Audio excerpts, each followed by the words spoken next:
Kalau kita memang rindu kepada Ramadan, harus sudah mulai tampak saat ini. Kita mempersiapkan persiapan di bulan Ramadan, persiapan zahir dan persiapan batin. Persiapan zahir, musola betul zahir, dirapikan, mushaf, Quran. Ada orang baca Quran setahun sekali Ramadan toh. Makanya setiap menjelang Ramadan nggak sadar Qurannya dimakan rayap karena naruhnya nggak tahu di mana. Dan itu harus menyesal deh, jangan diulang lagi, dah cukup tahun ini begitu, tahun depan jangan lagi.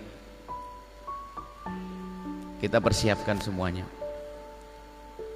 Sampai ibu-ibu barangkali sangat cerdas, belanja bawang banyak banget di hari ini. Umi, apa ibu kenapa belanja bawang banyak banget? Jawabannya sederhana, karena ibu cerdas, mumpung belum Ramadan. Memangnya karena kalau Ramadan? Iya, kalau Ramadan biar saya jarang pergi ke pasar. Waduh, gara-gara bawang hebat bener. Cuman permasalahannya di bulan Ramadan ternyata masih banyak, bahkan lebih banyak yang sedang pergi ke pasar. Pergi ke pasar. Tapi kan memang saya dagang di pasar. Baik, sekarang nanti ada tip lagi bagaimana kalau memang saya kerjaan saya di pasar. Jadikan pasarmu kayak masjid. Jangan lupa di saat berdagang sambil jualan membaca istighfar, baca sholawat, menyebut nama Allah, baca Al-Quran. Biarpun di pasar harus berubah dong, kita kan Ramadan. Ya seperti ini gambarannya kalau kita ingin menghidupkan bulan Ramadan. Nah, persiapan-persiapan zahir harus ada. Itu tanda bahwasanya kita rindu Ramadan. Akan tetapi ada yang lebih perlu kita persiapkan, yaitu persiapan batin. Hati kita itu beramal pengen diterima oleh Allah amal kita. Disebut bulan Ramadan bulan pengampunan karena kita banyak dosa ingin diampuni oleh Allah. Akan tapi ternyata ada sebab kita tidak diampuni oleh Allah dan tidak diterima amal kita. Ya apa? Orang yang memasuki Ramadan belum siap hatinya. Bagaimana ya? Apa yang dimaksud dengan mempersiapkan hati? Hati harus kita bangun untuk bisa saling mencintai dengan sesama. Maksudnya hilangkan benci. Dengan siapa kita membenci harus kita pangkas perlahan demi perlahan.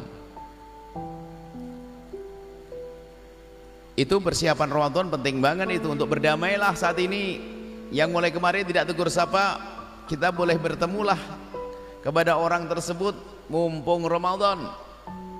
Suami istri yang selama ini Masya Allah gak akur, mumpung Ramadan.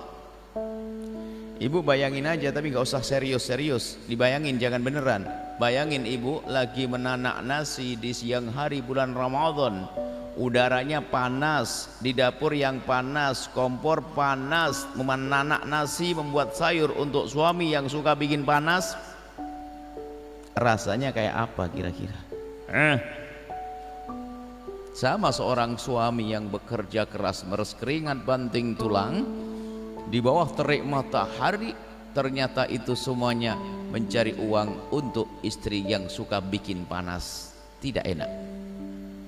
Berdamai, akan tapi subhanallah, jika hidup indah saling mencintai karena Allah, luar biasa.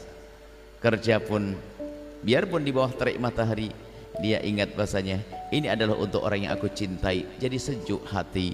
Seorang istri yang lagi menanak nasi dalam keadaan capek seperti apapun di depan kompor gas yang panas, ternyata untuk suami yang sangat dicintainya, jadi sejuk.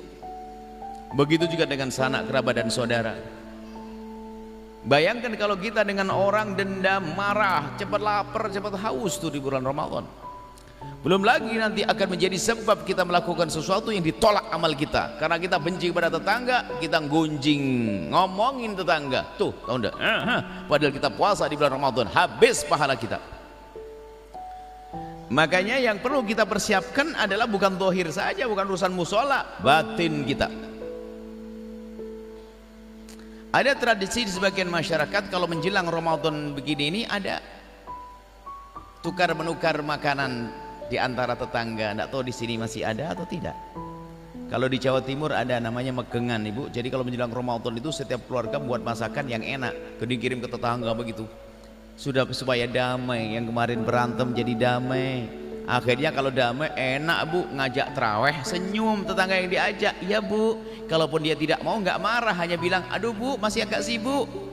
Coba kalau tidak akur, lagi tidak enak ngajak traweh, bu yuk traweh bu yuk, sok banget traweh. Jadi tidak enak semuanya. Menjelang Ramadan harus kita tata hati.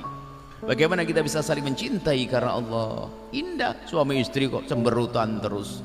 Ramadanan ya Allah jam 8 pagi sudah lapar banget. Melihat suami cemberut, suami ngeliat istri cemberut. Masya Allah.